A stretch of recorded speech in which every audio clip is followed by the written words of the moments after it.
Bonjour à tous et bienvenue dans ce webinaire proposé par Adobe à l'occasion du Rendez-vous des décideurs IT édition 2022. L'une des deux grandes thématiques de cet événement est l'intégration de la RSE dans les stratégies d'équipement des entreprises et notamment sur les sujets ou sur les solutions IT, des stratégies d'ailleurs qui poussent les partenaires ou les éditeurs de solutions IT à adapter leurs solutions et leur fonctionnement à ces nouveaux usages.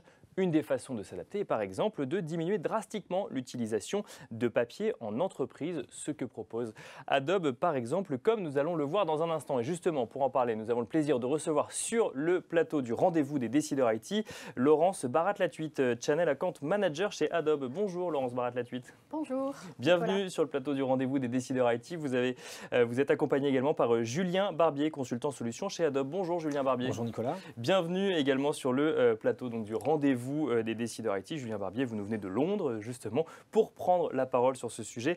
Zéro papier, on va en parler dans un instant. Mais on va commencer avec vous, Laurence Barat-Latuite.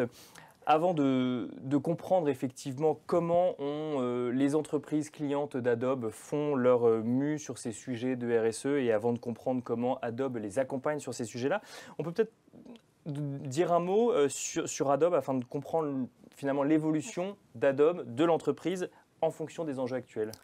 Merci Nicolas. Donc, quelques mots sur Adobe. Adobe est une société qui a été créée en 1982.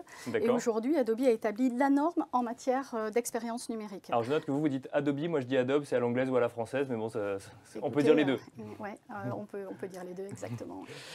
Adobe doit son succès, et ça c'est important de le dire, grâce à sa capacité à anticiper les mutations, à innover et à se transformer constamment. Pourquoi je dis ça? On a été un des premiers éditeurs il y a à peu près 10-11 ans à transformer notre business model du perpétuel vers le cloud. D'accord. À ce moment-là, au niveau des clients, on a donné à disposition la plateforme Creative Cloud et Document Cloud. Et on a aussi également donné un portail à nos partenaires pour pouvoir gérer l'ensemble de leurs clients, tout ça sur des plateformes numériques. Ça, c'était il y a 10-11 ans. Aujourd'hui, on s'intéresse plus précisément à des tendances, notamment l'automatisation des achats. Donc là, on s'adresse aux clients, on s'adresse aux acheteurs IT. Ceux qui nous écoutent aujourd'hui, par exemple. La montée en puissance en fait, du marketplace, de la marketplace, où l'acheteur IT va avoir sur une seule et même plateforme, finalement, accès à un certain nombre de références qui vont être prédéfinies, avec des termes et des conditions standards, donc des façons plus rapides et des façons plus faciles d'acheter et aussi de contrôler. Ces plateformes vont permettre d'automatiser en fait et vont permettre aux partenaires de proposer à la fois des produits Adobe, mais aussi un ensemble de produits différents en fonction de ce qu'ils voudront proposer. Et donc ça va transformer aussi le rôle des partenaires dans leur approche client. Donc ça sera moins une approche achat, mais plus une approche projet où finalement le partenaire et le client vont pouvoir travailler la transformation digitale en profondeur, soit par domaine vertical, soit avec le design thinking, soit tout simplement dans l'accompagnement de la transformation digitale qui est absolument nécessaire aujourd'hui. Donc c'est quoi? On est presque du sur-mesure finalement sur ce que vous nous racontez aujourd'hui? En fonction du secteur d'activité, en fonction de la problématique, de l'avancée aussi du client dans sa transformation digitale, oui, il faudra que les partenaires s'adaptent avec cette plateforme qui va faciliter les achats et qui vont permettre finalement à l'ensemble des équipes IT de se concentrer sur cette transformation. Donc ça, c'est la transformation suivie effectivement actuellement par le groupe Adobe. Si je reviens sur la question qui était un petit peu comprendre Adobe et notamment peut-être les valeurs d'Adobe dans le monde actuel, dans ces évolutions qui touchent aujourd'hui toutes les sociétés, tous les secteurs d'activité, ces sujets RSE qui montent vis-à-vis des partenaires, des collaborateurs, des clients? Nos valeurs fondamentales n'ont pas changé tout au long de l'histoire de la société. Donc on a 4 valeurs fondamentales qui sont la confiance, la fiabilité, l'inclusion et l'ouverture. Ces 4 valeurs-là, elles sont présentes chez chacun de nos employés. Et un des engagements majeurs, en fait, c'est sur les 22 500 collaborateurs que nous sommes sur 35 pays. Aujourd'hui, la plupart, et on le sait, ont participé à des actions de RSE, ont vraiment un fort engagement. Adobe est engagé vis-à-vis de l'ensemble de sa communauté, de ses clients et de ses partenaires. Donc on est convaincu que les valeurs font partie intégrante de ce qui fait d'Adobe une société dans laquelle on a envie de travailler, mais aussi une société avec laquelle on a envie de travailler. D'accord, et c'est justement peut-être pour ça qu'on est là aujourd'hui, pour comprendre effectivement, c'est toujours intéressant en fait de comprendre l'évolution des entreprises avec lesquelles on travaille, surtout quand on doit soi-même, en tant que responsable des achats IT, DSI, être jugé sur ce qu'on va ensuite mettre à disposition des collaborateurs comme solution. Justement sur le sujet maintenant, RSE, vous nous en avez déjà un peu parlé, ça fait partie des valeurs d'Adobe ou d'Adobe. Quels sont les grands engagements de l'entreprise en matière de RSE? Les grands engagements de l'entreprise en matière de RSE passent d'abord par un environnement de travail exceptionnel. D'accord. Le Green Building, pour l'ensemble des 22 500 collaborateurs dans 35 pays, c'est quoi? Ce sont des normes. On va dire que 70% de nos espaces de travail sont certifiés LEED. LEED, en fait, c'est une norme de construction américaine qui va permettre de travailler de manière et d'avoir une approche plus efficace et rationnelle, en fait, de tout ce qui est matériel, énergie et l'eau. La validation en fait de ces certifications permettent d'avoir certification LEED. On l'a les 3/4 de nos bâtiments longs. D'ailleurs, le bâtiment rue Lauriston à Paris qui a été bâti il y a 2 ans et dans ces termes-là est certifié donc, Green Building. Le premier engagement, c'est l'environnement de travail. Donc ce fameux Green Building. Il y a d'autres engagements d'Adobe en matière de RSE? Oui, tout à fait. Alors il y a des programmes qui sont, on va dire, beaucoup plus humains, dans lesquels on partage la diversité et l'inclusion. C'est ce qu'on appelle le programme Adobe for All. D'accord. Donc ça, c'est quel que soit son âge. Donc on a chacun mérite le respect et un traitement égal, quel que soit son âge, sa race, son origine religieuse, ses origines culturelles. Bien sûr. Aujourd'hui, on est très attaché à ça. Lorsque les gens se sentent en fait appréciés et inclus, aujourd'hui, eh bien, ils deviennent plus créatifs, plus innovants et plus performants. Donc Adobe for All, c'est effectivement le deuxième grand engagement d'Adobe avec un sujet, oui, si je comprends bien, de bien-être un petit peu des employés au quotidien, où qu'ils soient dans le monde et quelle que soit finalement la façon dont ils se définissent. Exactement, et je pense qu'on le sait, 70%, donc c'est vraiment, je crois que ce qui est important de le dire, c'est l'engagement des employés. Chacun des employés aujourd'hui participe à des actions RSE. 70% l'année dernière ont participé à des actions RSE. Ça représente à peu près 100 000 heures de bénévolat, d'aide, de mentoring. Et on a touché à peu près 9 000 organisations aujourd'hui dans le monde entier pour des organisations diverses, à la fois de formation et... Un engagement donc des employés. Alors là, effectivement, on a parlé de stratégie d'entreprise, comme on aurait pu parler de stratégie de n'importe quelle entreprise. Alors effectivement, on parle de valeurs assez fondamentales. Maintenant, Adobe est une entreprise du numérique. Comment est-ce que, selon vous, Laurence Barat-Latuite, les expériences numériques peuvent avoir un impact sur notre environnement ? Alors, ça s'adresse à l'ensemble de nos solutions. Là, on va plutôt s'adresser à l'ensemble de solutions. Nos solutions 2D et 3D aujourd'hui dans la Creative Cloud, dans cette solution-là, va transformer le processus linéaire qui est créé, utilisé et jeté vers des processus plutôt circulaires et durables. Ensuite, côté créatif toujours, on a des solutions innovantes telles que Adobe Substance 3D qui finalement vont permettre d'avoir des cadres de photoshoot finalement en illimité puisqu'on peut retracer, on n'a pas besoin de se déplacer. Donc ces solutions innovantes 3D vont pouvoir permettre de faire des catalogues, permettre de faire des photoshoots en live sans finalement avoir à se déplacer et on peut reproduire ça en illimité. Autre chose également, c'est Adobe Substance, la collection Adobe Stock, qui comprend, on va dire, à peu près 280 000 fichiers divers, qui va permettre finalement, grâce à cette... 280 000 ou 280 millions? 280 millions de fichiers différents. D'accord, ça fait un peu plus quand même, oui. 280 millions de fichiers différents, il y a à peu près 90 000 contributeurs. Et sur cette collection en fait, d'assets, ça va être complètement intégré avec le Creative Cloud, mais aussi d'autres outils bureautiques. Et finalement, là-dedans, on va avoir des facilités, un travail d'équipe qui est beaucoup plus facile. Et on peut le faire depuis n'importe quel appareil, à n'importe quel endroit finalement. Donc, facilité au niveau de l'équipe et travailler en hybride possiblement et plus facilement. Donc avec un sujet, si je comprends bien, quand même d'expériences numériques qui peuvent réduire une empreinte au final sur l'environnement dans l'expérience utilisateur au quotidien. Exactement. La partie documentaire, donc la plateforme documentaire, là on va accélérer sur la numérisation des documents avec Adobe Scan, où on va peut-être impliquer les clients aussi sur des workflows traditionnels que l'on va avoir de bout en bout, le 100% digital, des workflows avec la plateforme Document Cloud qui vont permettre, et là Julien va en parler plus amplement. Je parlerai aussi de la démocratisation de la signature électronique avec Adobe Acrobat Sign, qui permet aujourd'hui, qui va permettre aujourd'hui non seulement de valider des documents, mais aussi de les signer et donc d'avoir des workflows également 100% digital. Julien Barbier, je me retourne vers vous à présent. Document Scan, Document Cloud, Document Sign, autant de solutions finalement qui témoignent d'une volonté de supprimer le papier ou en tout cas d'aller dans une stratégie zéro papier, tous ces papiers que j'ai moi devant moi aujourd'hui pour animer ce webinaire. Est-ce que vous pouvez nous recontextualiser un petit peu l'évolution du zéro papier chez Adobe? Oui, bien sûr. Écoutez, on va peut-être démarrer il y a 30-35 ans. En fait, à l'époque, les entreprises, elles créaient des documents, elles les imprimaient, elles allaient les faire circuler en interne, elles allaient peut-être les faire signer également pour peut-être les envoyer par fax, éventuellement par courrier express. Donc, c'est pas si loin en fait. D'accord. C'était assez, j'allais dire, plus ou moins inefficace, sans parler de la consommation de papier, donc pas vraiment la méthode de travail idéale. Et en fait, mise bout à bout, toutes ces heures qui étaient consacrées au tri, à l'impression, à l'archivage des documents, ça représentait facilement des journées entières de travail. Bien sûr. Ensuite, dans les années 90, on a eu l'avènement d'Internet, avec aussi l'email finalement qui se démocratise et qui va petit à petit remplacer les documents papier. Et ce qui va se passer, en fait, c'est que depuis les années 90, on a vraiment une croissance exponentielle, une explosion des données. Par exemple, en 2012, on échangeait environ à l'année 1 zeta-octet, donc c'est 1 avec 21 zéros derrière. Aujourd'hui, on échange le même volume de données en à peine une semaine. D'accord, on appelle ça un zeta-octet. Un zeta-octet, voilà, un 1 avec 21 zéros derrière.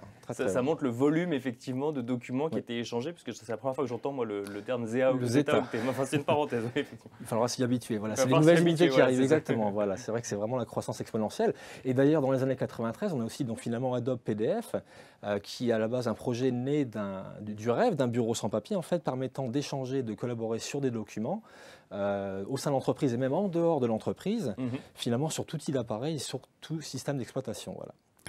Ensuite, donc ça c'était dans les années 90. Dans les années 2000, on a l'apparition du cloud avec des entreprises telles que Microsoft, telles que Google, telles que Amazon Web Services, en fait, qui vont commencer à mettre à disposition des entreprises des plateformes mutualisées, des plateformes en ligne qu'on va accéder sur Internet. Et en fait, ces plateformes, elles permettent tout simplement de proposer aux entreprises des services, des outils, du PaaS, du SaaS, avec des supports numériques, avec des prix vraiment à bas coût. C'est-à-dire que les entreprises ne sont plus obligées finalement d'investir dans du matériel qui était assez coûteux. Là, on est dans les années 2000. On est dans les années 2000. Progressivement aux années quoi, 2010, 2020, 2010 peut-être dans un premier temps. Oui, dans un premier temps. Et puis j'allais dire, voilà, pour résumer, finalement aujourd'hui, on est vraiment dans l'ère du cloud en 2022. Et par exemple, on a Adobe Document Cloud, qui est la plateforme qui est vraiment au cœur des entreprises dans les environnements de travail. Et pour revenir au format PDF, en 93, aujourd'hui, c'est le format de prédilection, c'est le format numéro 1 utilisé par les utilisateurs du monde professionnel. Et donc du coup, on en arrive à cette stratégie zéro papier qui, j'imagine, est une évolution encore de ce type de format qu'est le PDF et des usages qu'on peut en faire. Julien Barbier, quels sont les challenges pour les entreprises que vous constatez aujourd'hui, même les challenges de la transformation finalement d'un côté digital de ces entreprises, mais avec la prise en compte quand même de ces enjeux RSE qui sont de plus en plus conséquents au sein des entreprises année après année? Oui. Alors, le premier challenge qui revient très souvent d'ailleurs quand je discute avec des clients, c'est la mauvaise expérience. Alors aussi bien côté client d'ailleurs, les clients des clients, que côté des collaborateurs. C'est-à-dire que les processus papier, en fait, en général, ils sont assez pénibles, il y a beaucoup de frustration. Et on le sait d'ailleurs, chez Adobe, on l'a très bien compris, c'est que ces processus, aujourd'hui, ils vont se traduire tout simplement peut-être par des manques d'opportunités. Donc on va avoir peut-être du mal à fidéliser une base clientèle existante. On va peut-être avoir du mal à ramener de nouveaux clients. Et en fait, ça va avoir un impact directement sur le chiffre d'affaires. Parce que c'est juste ce processus papier, avant de vous laisser continuer, qui effectivement délivre une mauvaise expérience pour l'utilisateur, c'est quoi? C'est par exemple imprimer un document, le signer, le rescanner, le renvoyer, le resigner. Et que si on doit faire ça 5 fois par exemple, parce qu'il y a 5 personnes qui doivent signer un document, c'est une perte de temps, si je comprends bien. C'est exactement ça. C'est une perte de temps, c'est beaucoup de frustration. Et en fait, ce sont des processus qui sont vraiment exposés au risque d'avoir des erreurs tout au long du processus. Voilà. Donc c'est vraiment un très bon résumé. D'accord. Et aujourd'hui, 60% des entreprises, par exemple, reconnaissent être en retard sur la transformation digitale de leur process. Ils le savent, ils sont au courant que c'est une mauvaise expérience en interne, tout comme pour leurs clients. Alors ça, c'était ma question portait sur les challenges ou les défis finalement. Donc il y a effectivement cette mauvaise expérience. Il y a d'autres challenges ou défis que vous identifiez aujourd'hui? Bien sûr, et donc le temps perdu, quelque part, en fait, on estime aujourd'hui qu'il y a 80% des processus qui vont reposer majoritairement sur du papier. Donc c'est quand même encore une part très importante malheureusement. Et 8% des entreprises qu'on a interrogées chez Adobe, par exemple, elles reconnaissent avoir au moins un processus, peut-être qu'un seul malheureusement, qui soit numérique de bout en bout. Voilà. Donc la perte de temps, c'est vraiment un problème. C'est du temps qui pourra être libéré pour les collaborateurs pour qu'ils puissent faire des choses peut-être plus intéressantes pour leur business, tout simplement. On a des problèmes finalement liés à la collaboration, donc le travail à distance, la mobilité. On l'a vu durant l'épidémie de Covid-19, par exemple. Il a été très difficile, voire impossible pour certaines entreprises de travailler à distance et malheureusement, certaines d'entre elles ont dû mettre la clé sous la porte. Il y a aussi le challenge, j'allais dire, qui est lié au réchauffement climatique, très important d'ailleurs, c'est qu'aujourd'hui, on le sait, ça n'est plus une option, il faut vraiment opter sur la durabilité des processus. Il faut que les entreprises, et même nous d'ailleurs en tant qu'individus, il faut vraiment qu'on se prête au jeu et qu'on contribue finalement à prendre en compte, j'allais dire, les préoccupations écologiques. Et alors, on en vient, j'imagine, à cette démarche zéro papier, donc portée par Adobe. Si on se met du point de vue des entreprises qui nous écoutent, qui effectivement se sont reconnues dans ce que vous avez décrit en matière de perte de temps ou de processus un peu complexes, parfois avec du papier qui vient du papier pour un contrat, pour certifier des achats, peut-être même pour des catalogues ou autres. Quels sont les bénéfices pour une entreprise d'avoir cette démarche zéro papier? Alors il y en a beaucoup, je vais essayer de les résumer. J'imagine. Le premier bénéfice, ça va être finalement la réduction des coûts opérationnels. Donc on va pouvoir éliminer par exemple, beaucoup moins cher. C'est-à-dire que par exemple aujourd'hui tous les coûts liés à l'impression, au stockage, à l'envoi, vous allez pouvoir tout simplement les économiser. Donc c'est déjà une première économie.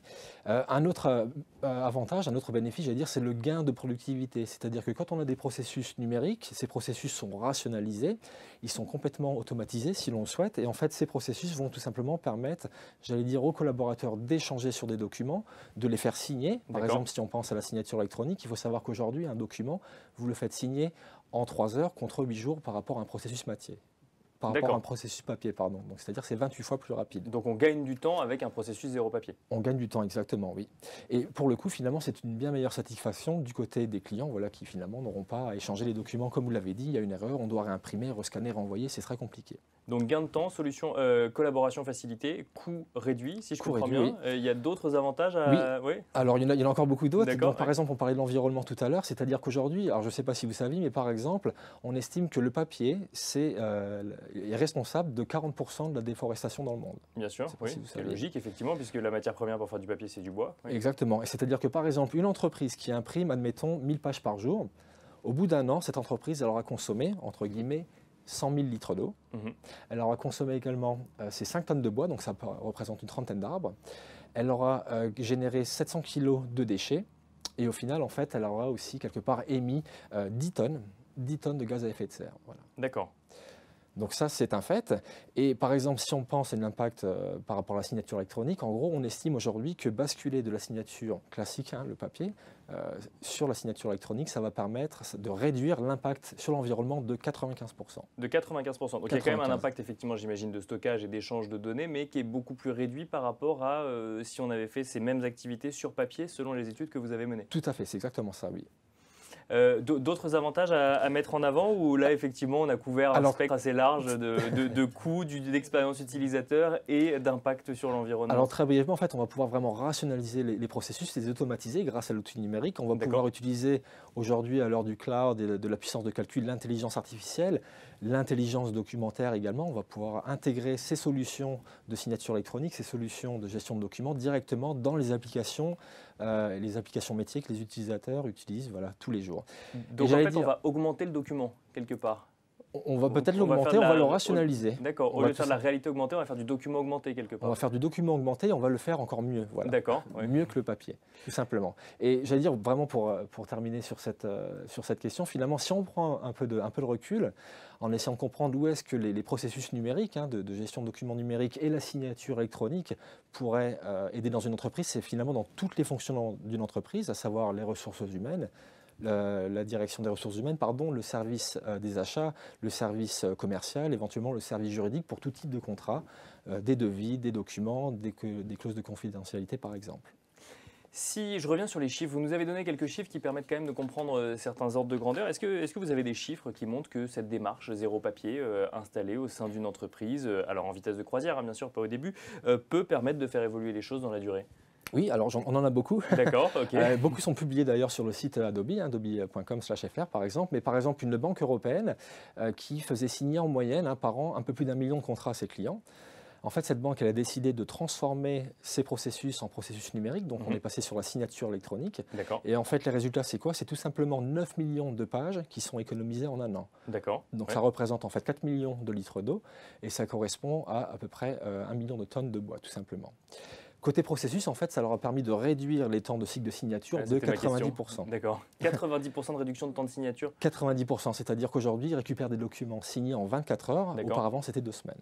Qui est quand même un véritable avantage commercial. C'est-à-dire qu'on a un engagement quand même de ces parties prenantes qui est beaucoup plus rapide sur les sujets. Et donc, on peut avancer beaucoup plus vite derrière. On avance beaucoup plus vite. Et d'ailleurs, voilà, c'est ce qui permet à beaucoup d'entreprises, finalement, de se démarquer de leurs concurrents. Voilà. Il y a un autre exemple, d'ailleurs on aime bien en parler chez Adobe avec Laurence, c'est tout simplement, voilà, c'est l'expérience Adobe de recrutement. Par exemple, Adobe Europe, aujourd'hui c'est 500 recrutements qu'on fait en général par an. Et en fait on avait un processus qui était, on va dire, assez pénible, assez long, avec du papier. Une partie était du papier, mais en fait c'était des processus qui n'étaient pas entièrement numérisés. On a décidé tout simplement de les transformer complètement, donc ils sont maintenant numériques de bout en bout. D'accord. Et en fait, ce processus maintenant, qu'est-ce qui nous a permis d'avoir? Donc, c'est une réduction, une fois plus, de 80% du temps de traitement des documents. Donc, dès lors qu'un collaborateur va nous rejoindre, on appuie sur un clic de souris et en fait, en 2 jours, maintenant, on récupère les dossiers qui sont traités. Auparavant, c'était 10 jours.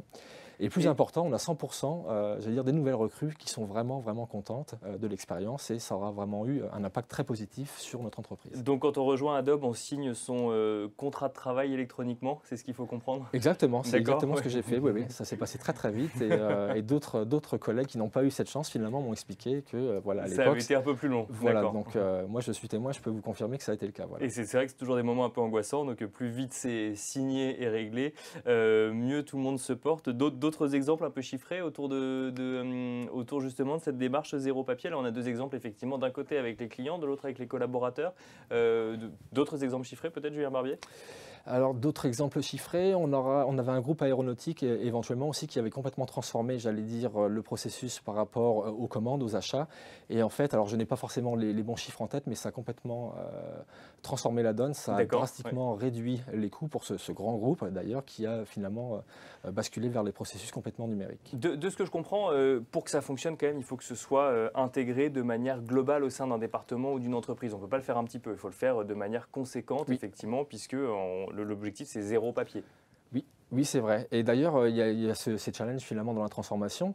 Quand une entreprise qui décide d'aller vers une politique zéro papier, en fait, elle va être confrontée peut-être à des problèmes de complexité. On a des processus existants, on a des applications existantes, donc ce n'est pas forcément très simple de transformer tous ces processus. On a un problème humain aussi finalement, avec l'anxiété, des problèmes d'adhésion, c'est-à-dire que les collaborateurs ne vont pas forcément être convaincus de la valeur ajoutée par rapport à ces plateformes. Il va falloir aussi les former, par exemple, sur ces nouveaux processus. Et c'est pour ça d'ailleurs qu'aujourd'hui, chez Adobe, on est vraiment content d'avoir ce réseau de partenaires, notamment le groupe Bechley-Comsoft et Ilma, qui finalement, leur mission, c'est d'aider les entreprises, et d'ailleurs c'est leur savoir-faire également, c'est d'accompagner les entreprises durant la transformation digitale de leur processus documentaire. Laurent, je voyais que vous vouliez réagir sur cette question de démarche globale, effectivement, au sein des entreprises. Oui, je pense que notamment avec la signature électronique, on a vu la plupart de nos clients travailler sur cette digitalisation sur 1 ou 2 services d'abord. Alors ça va être les achats, ça va être des choses qui sont assez évidentes, mais petit à petit ces workflows vont devenir plus naturels et du coup, quand c'est une entreprise qui est notamment internationale, ils vont le faire sur les sites distants et donc ça va se propager. Donc c'est vrai que ça ne va pas se faire en une seule fois, ça se fait graduellement et je crois qu'il faut d'abord acquérir la confiance, avoir des workflows qui fonctionnent proprement sur 1 ou 2 services.